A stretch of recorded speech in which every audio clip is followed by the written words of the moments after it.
अयोध्या का राज्य स्वीकार नहीं करते हैं, तो अयोध्या के जितने भी नगरवासी हैं, पुरवासी हैं, वो सबकी लालसा और अभिलाषा थी कि भगवान श्री रामचंद्र जी ही अयोध्या का राजा बने। अब जिनको राजा बनना चाहिए वो तो वनवास को स्वीकार किए, वनवास के लिए निकल गए। इन अयोध्या का मणि निकल गया, प्रकाश निकल गया। अब उसके स्थान पर अयोध्या में उजाला करने वाला तो कोई होना चाहिए। तो भरत जी को रघुकुल का दीपक कहा गया। क्यों? भगवान श्री रामचंद्र जी की अनुपस्थिति में भरत राज्य को भले ही स्वीकार नहीं करते, लेकिन भगवान श्री रामचंद्र जी के चरण पादुका को लेकर के भरत जी राज सिंहासन में उस चरण पादुका को रखते हैं और स्वयं नंदी ग्राम में एक तपस्वी की भांति, वनवासी की भांति वो भी अपना जीवन यापन करते हैं और वहीं से अयोध्या के राज का संचालन होता है 14 वर्ष के लिए। अब इस 14 वर्ष तक अयोध्या में उजाला चाहिए, तो अयोध्या को उजाला करने वाला कौन है 14 वर्ष के लिए? तो वो भरत जी है। और ये भरत के हृदय का भातृत्व प्रेम है। परम पूज्य गुरुदेव राजेंद्र दास देवाचार्य जी महाराज और पुंडरीक गोस्वामी जी महाराज तो यही कहते हैं कि यदि श्री रामचरितमानस को समझना है तो उसके लिए एक दूसरे के प्रति भातृत्व का प्रेम हमारे हृदय में जागृत होना चाहिए।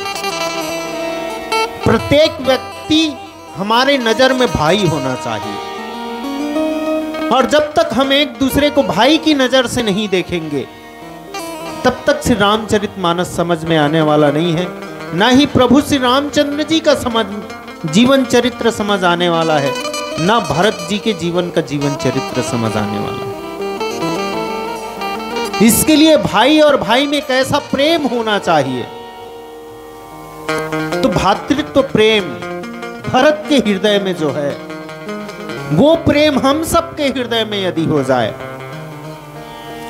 तो हम श्री रामचंद्र जी के जीवन को भी समझ सकते हैं और भरत जी के जीवन को तो समझ ही पाएंगे। और भगवान श्री रामचंद्र जी और भरत जी के जीवन चरित्र को समझने के बाद किसी और चीज को समझने की जरूरत है ही नहीं। अब क्यों नहीं है? लेकिन यहां पर यह बात भी आता है कि हम भरत जैसा भाई तो बन जाएंगे, राम जैसा भाई भी बन जाएंगे, लेकिन राम को हम कैसे जान पाएंगे? तो गोस्वामी तुलसीदास जी ने कहा कि यदि हमारे अंदर में, हमारे हृदय में भातृत्व प्रेम यदि जागृत होता है तो भगवान को जानने की देरी नहीं है।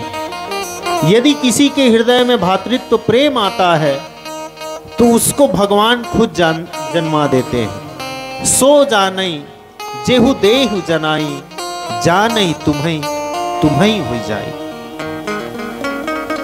यदि भगवान को हम जान लिए और भगवान को जानने के बाद वो व्यक्ति भगवान का ही हो जाता है। इसीलिए भरत भगवान श्री रामचंद्र जी को मनाने के लिए जाते हैं। और गोस्वामी तुलसीदास जी ने कहा भी कि ईश्वर अंश जीव अविनाशी, चेतन अमल सहज सुख राशि। हम समस्त जीवों में राम जी विराजमान हैं। हमारी इस शरीर में जो चेतन अवस्था है, इस शरीर का संचालन यदि करता है तो वो भगवान श्री रामचंद्र जी करते हैं, जिसको हम यही कहते हैं कि हमारे जीवन में या हमारे इस शरीर में श्वास जब तक चल रहा है तब इस शरीर का मोल है। यदि इस शरीर में श्वास न रहा तो ये शरीर मुर्दा बन जाता है, लाश बन जाता है। अब परमात्मा को यदि ढूंढना है, भगवान को यदि ढूंढना है, तो अपने अंदर में भगवान को ढूंढना होगा। इसी को संत कबीर भी कहते हैं, मों को कहां ढूंढे रे बंदे, मैं तो तेरे पास में, ना मैं मंदिर ना मैं मस्जिद ना काबा कैलाश में। यदि भगवान को जानना है तो अपने हृदय में ही उसको पहचानने की जरूरत है। जिस तरह से भरत जी भगवान को जान जाते हैं और भगवान को जानने के बाद भरत जी स्वयं राम जी के हो जाते हैं, इसलिए उसको भगवान राम के सिवा और कोई चीज सूझता ही नहीं, क्योंकि वो तो श्री राम में ही मिल गए। इसलिए वो अपने आप को कुछ नहीं मानते, सिर्फ और सिर्फ एक राम जी को मानते हैं और राम को मान करके ही उनके चरण पादुका को रख करके वो अयोध्या का संचालन करते हैं। और जिसके जीवन में इतनी सारी योग्यता हो, जिनके जीवन में इतना गुण भरा हो, उस भाई से प्रेम करने के लिए भगवान श्री रामचंद्र जी भरत जी का पक्ष क्यों नहीं लेंगे। इसके पूर्व हम देखते हैं तो लक्ष्मण जी को संदेह होता है कि भैया भरत अयोध्या का राजपाट पाते ही उनके जीवन में मद आ गया और वो चाहते हैं कि अयोध्या का पूरा राज्य उनका हो जाए और वो निष्कंटक हो जाए। इसलिए वो पूरी सेना को लेकर के वो हम दोनों भाई मतलब राम जी और लक्ष्मण जी और माता सीता को मारने के लिए आ रहे हैं, ऐसा लक्ष्मण जी सोच बैठते हैं। उस समय भी भगवान श्री रामचंद्र जी भरत जी का पक्ष लेते हैं। और कैसा पक्ष लेते हैं तो व्यवहारिक जगत की हम बात करें तो हम सब देखते हैं, यदि कोई निरपराध व्यक्ति को किसी कारणवश कानूनी व्यवस्था के चलते यदि पकड़ लिया जाए और जेल के अंदर डाल दिया जाए तो उनके जो चहेते लोग होते हैं वो ऋण पुस्तिका लेकर के खड़ा हो जाते हैं कि मैं इसका जमानत लूंगा। ये तो व्यवहारिक जगत की बात है। ऐसी ही अवस्था यहां पर भी आता है और भरत जी का साख बचाने के लिए भगवान राम उठ खड़े होते हैं लक्ष्मण के सामने।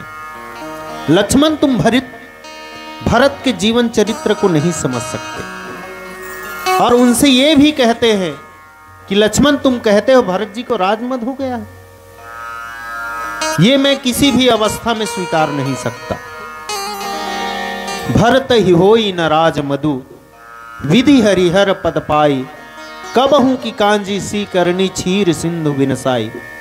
भरत तुम यदि कहोगे किसी मच्छर के फूंकने से पहाड़ या पर्वत उड़ गया, इस बात को मैं यकीन कर लूंगा, इस बात को मैं मान लूंगा। जिस समुद्र को अगस्त जी ने अपने अंजुरी में उठा करके पी लिए और पूरे समुद्र को सूख गए, ऐसा समुद्र पा करके फट गया, ऐसी बात भी यदि तुम करोगे तो मैं उस बात को यकीन कर लूंगा। लेकिन तुम कहते हो भरत को राजमद हो गया, तो मैं इस बात को स्वीकार नहीं सकता लक्ष्मण। मैं भरत जी के पक्ष में ही खड़ा रहूंगा भरत का जो जीवन चरित्र है, जी का जो आचार विचार है, वो आचार विचार को तुम समझने में गलत कर रहे हो लक्ष्मण। इस तरह से भगवान श्री रामचंद्र जी भरत जी का साख बचाने के लिए खड़े हो जाते हैं।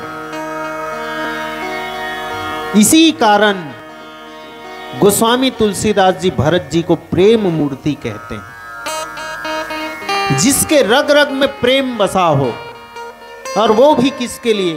तो परमात्मा के लिए। और परमात्मा के लिए जिसके जीवन में प्रेम बसा है, उसके लिए सांसारिक धन दौलत कोई मोहताज नहीं है। हमको ये भान होना चाहिए कि जिस परमात्मा ने हमें इतना सुंदर तन दिया, हम ये तन तो संवारते हैं लेकिन अपने मन को नहीं संवार पाते।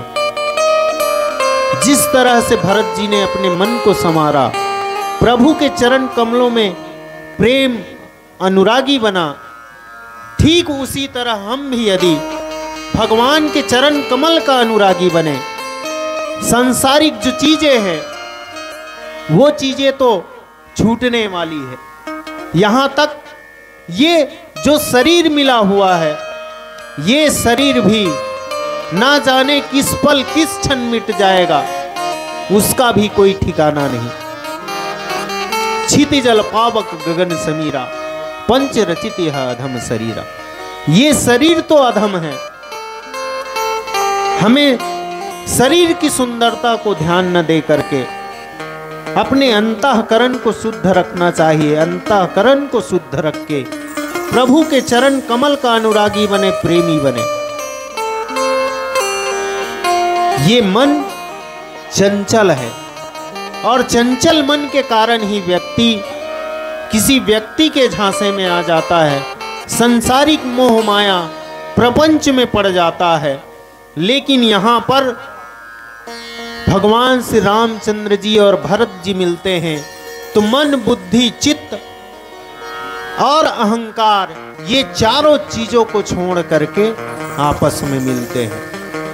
लेकिन हम यदि किसी पद को पाते हैं तो उस पद के अहंकार में चूर हो जाते हैं, और पद के अहंकार में चूर होते हैं, वही हमारे जीवन में मद बन जाता है।